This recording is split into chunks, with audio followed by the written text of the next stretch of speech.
నమస్తే. నేను మీ వకీల్ ఆశేష్ కొత్త, వాయిస్ ఆఫ్ వాయిస్‌లెస్.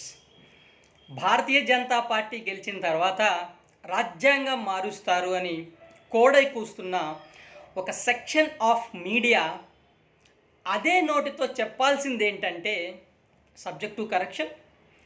నెహ్రూ జమానాలో 17 సార్లు, దేశానికి చీకటి రోజులను పరిచయం చేసిన ఇందిర జమానాలో 27 సార్లు, రాజీవ్ జమానాలో 9 సార్లు, సోనియా మన్మోహన్ జమానాలో 5 సార్లు మార్చారని, ఇప్పటి వరకు మొత్తంగా 106 సార్లు అమెండ్మెంట్స్ చేయడం జరిగిందని వాళ్ళు చెప్పాల్సి ఉంటుంది.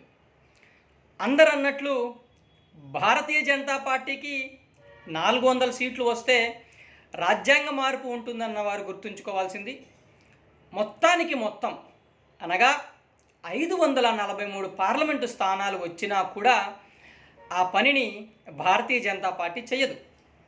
కారణం, స్కామ్గ్రెస్ లాగా దేశానికి చీకటి రోజులను పరిచయం చేసిన పార్టీ కాదు భారతీయ జనతా పార్టీ.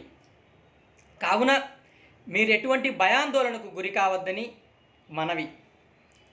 ఒకటి గుర్తుపెట్టుకోవాలి, రాజ్యాంగాన్ని మార్చడం అంటే మొదటి పేజీ నుండి చివరి పేజీ దాకా ప్రతి పన్నా మళ్ళీ రాయరు.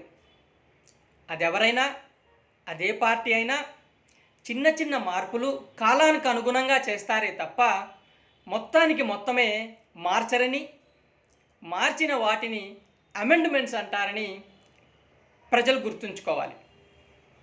అదేవిధంగా భారతీయ జనతా పార్టీని తప్పుగా అర్థం చేసుకోవద్దని మనవి.